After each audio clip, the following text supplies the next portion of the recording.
Hello guys, welcome back to this channel. In today's tutorial, I'm going to show you how to complete Vernie Prep Quest for the upcoming Call of Whales event in Heartopia. Okay, before you begin, make sure you have already completed the underground tremor quest, and after that, you'll be asked to collect signs from different towns resident by completing the quest they give you. And in this tutorial, we'll focus on Vernie's quest. So just track Vernie.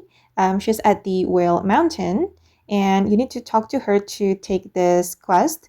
Seabed Sediment Rising. And as you can see, we need to catch 3 fish at the foot of Whale Mountain.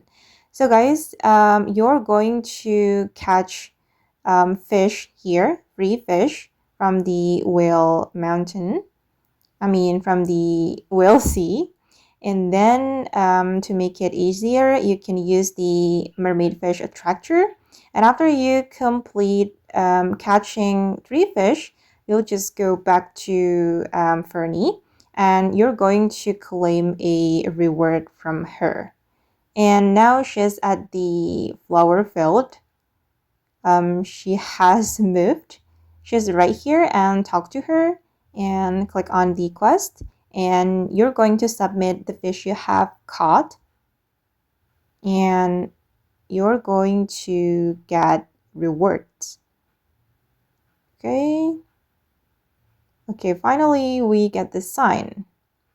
Okay guys, and that's how we can complete Vernie Prep Quest for the upcoming Call of Whales event. I hope this video will be useful for you. Thank you so much for watching, and bye!